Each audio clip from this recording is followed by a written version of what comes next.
Hello guys, after a long time playing the Rogue this season, this is the best Rogue speed leveling guide to get you from levels 1 to 100. I've gotten from levels 1 to basically 78, almost playing entirely solo very quickly. And not only does this build dish out massive damage to everyone, it also acts as a speed leveling build, and you can easily transition it straight to an in-game build with 1 or 2 key pieces, so you don't have to adjust your entire build. You can simply switch the speed leveling build over to the in-game build and annihilate a lot of the in-game content. That being said, we're going to go over everything in this build and the gear. Now make sure you check out the link in the description for the build planner. It's going to cover all the gear, the aspects, the entire leveling guide from 1 to 50, and also all of the Paragon boards and DPS rotation. So make sure you check that out and follow that down below and save that for quick, easy reference. Now we'll quickly go over the skill tree. You want to take puncture all the way to fundamental puncture for the vulnerable and increased damage as our main energy generation early. Twisting blades 8 out of 5 all the way to advanced twisting blades for cooldown reduction. Siphoning strikes 3 out of 3, sturdy 1 out of 3. You're also going to want to take 3 out of 3 for weapon mastery for our damage with our swords and daggers. You want to take 1 out of 5 for dash, our primary mobility skill. 3 out of 3 for concussive here, and 1 out of 3 for trick attacks. Concussive is going to give us that knocking back or knockdown of enemies for increased crit strike chance, and trick attacks is going to make it so that when you strike a dazed enemy, they get knocked down, so this applies very much. Next, for our subterfuge skills, which is going to proc our shadow clone, we're going to use concealment, and this gives you stealth for 5 seconds, as well as unstoppable and increased 30% movement speed. So again, we're a fast boy,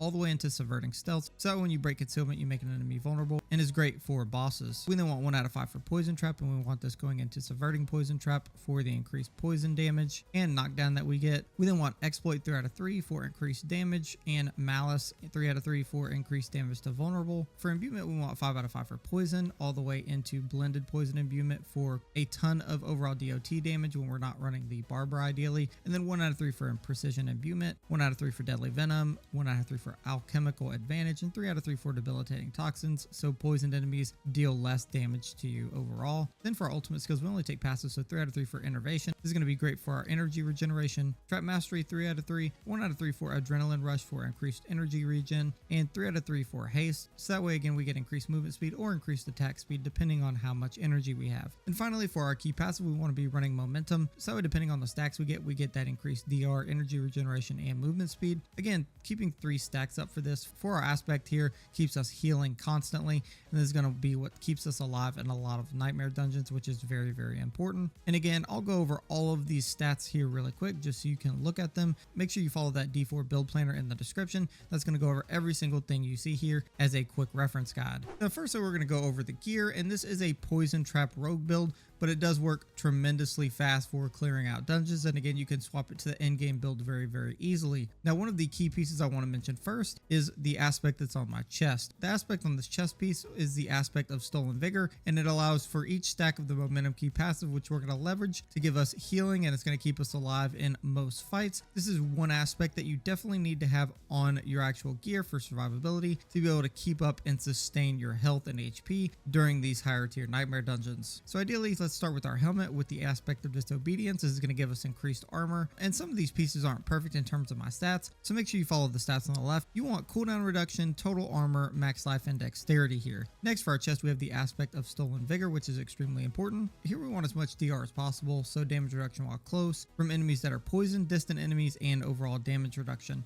Our gloves, we're using the Edge Master's aspect, so we get that additional primary resource damage. And here we want attack speed, critical strike chance, lucky hit chance, and twisting blades as high as you can get it for the extra damage. Now our legs, again, we want overall damage reduction as much as you can get, so again, DR from close, distant, overall DR, and DR from poisoned if possible. On the boots, we have the Wind Striker aspects, so that way critical strikes give us 15% movement speed, so we're a little speedy boy running around the map. This build makes you a little speedy boy running around the map at over 200% movement speed and lets you clear in record time. Here we have movement speed, which is the most important stat. Movement speed after killing an elite, which is also the second most important stat. Damage reduction while injured and all stats is perfectly fine, or dex. Our crossbow, we have the twisting blades aspect, which you obviously need to do a ton of damage. Critical strike chance, vulnerable damage. Ideally, you want close damage to enemies here, and dexterity. Our one-handed sword has the blast trappers aspects, so we have a huge chance to proc enemies on vulnerable that are in our traps. And again, you want crit strike damage, vulnerable damage, dexterity, and damage to close. You also want those same stats with this one-handed sword as well. And on this sword, we have the accelerating aspect, so that core skills increase your attack speed. And so far with all of these aspects and stats for movement speed, we're essentially going to be super fast attacking and moving completely. Next, our amulet, we want DR from close, movement speed again after killing an elite, and damage reduction again, so that way we keep up as much survivability as possible. You can also take the exploit passive here if you get that as well. We have the aspect of corruption, so your imbuement skill effects have increased potency against vulnerable. And the heart we're using here is a brutal heart, so that way incoming damage is suppressed, and when you use our subterfuge skill, that damage actually explodes, dealing a decent amount of damage. Our next ring has the ravenous aspect, so that way killing a vulnerable enemy gives you increased energy regeneration, and we want crit strike chance, crit strike damage, vulnerable damage, and lucky hit chance if you can get it on here, or some other sort of damage is perfectly fine. And then our other ring, we want the exact same stats, but we have the starlight aspect here, so that way you gain a percent of your primary life for each 25% life that you heal. Ideally, you also could want the umbral aspect here that gives you energy per CC'd enemy, but this is what I'm currently rocking. Now this heart is when you use a subterfuge skill, you're going to drop a shadow decoy trap that stays and explodes after 4 seconds, and this is great because it allows us to drop a trap, draw a bunch of enemies close into this trap, and then explode them all at once. And then the wrathful heart here, we're using Heart of the Barber. Ideally, this takes away most of our damage over time for our poison, kind of negating it, but again, this works so well clearing dungeons so quickly. You need to save another ring with a different heart in it, that way you can transition back to the poison damage and not have it ruined by the Heart of Barber. This is ideally the best for fast clearing dungeons. Ideally, for our specialization, you could use combo points or inner sight. I particularly just like to use inner sight because I feel like it gives me a lot of that energy buildup for unlimited energy very quickly, since we're exploding enemies all the time. This is just what I particularly like to use, but you could use either. Now ideally for our Paragon board, in our starting board, we're going to be using control. This is going to give us damage to crowd controlled enemies, and you also deal 10% increased damage to slowed or chilled enemies, and increased damage to stunned or frozen. There's a ton of intelligence nodes here to really bump this number up, giving us 88% already. Then we take this node for armor, for damage, and then this node down here for damage again. Next, we're going to come up to our second board, which is going to be the deadly ambush board. We want to make sure we take the exploit glyph here. This is going to again give us vulnerable procs on enemies and gives us huge damage right out the gate, and you'll basically get rid of any enemies before this goes away. We also get the vulnerable damage bonus for all the strength nodes that we have purchased around here. And again, there's a couple nodes here you want to consider taking that are very, very good. And additionally, we're going to take the deadly ambush node, so that way we deal 23% increased crit strike damage to enemies affected by your trap skills. So regardless of whether you're using the barber or not, this gives us a ton of additional damage. Then we're going to come over here and take the tricks of the trade board. Now we're going to slot the closer glyph here, so that way we get cutthroat skill damage and a 10% reduced damage while wielding a melee weapon, meaning we're going to get that consistently. This is a great skill and gives us a ton of damage. If you can see, we get 60 out of 40 dexterity here because there are so many dexterity nodes. There's also some other rare nodes here that you want to take, but this is ideally what you'll take here for a bunch of extra damage. Moving on to our fourth board, we're going to take the exploit weakness node, and we're going to slot the combat glyph here for additional critical strike damage. You can see I only have 25 out of 25 intelligence right now, but once I get that number bumped up with a bunch of the other intelligence nodes, once this glyph hits 15, this will jump up quite a lot in number and give us a ton of extra damage as well. And again, these rare nodes here, specifically this one, gives you additional 10% vulnerable damage, which is also really, really important. Now ideally, because I don't have it filled out yet, this is going to be our fifth board, the no witness board, and it's going to have the turf glyph in it. The turf glyph is going to give us damage to close targets, as well as 10% DR to close enemies, giving us great survivability and huge damage again. Finally, here is our last board for number 6. We're going to take the cunning stratagem board. This is going to have the ambush glyph slotted in it, and this is going to give us increased damage to our trap skills and increased damage for enemies that are affected by our trap skills, giving us another big, huge damage boost. And then our rare node here for core skill damage and 100 armor. This is going to be our final board, tallying up a ton of damage over all these boards. And again, I'll go over all of them here.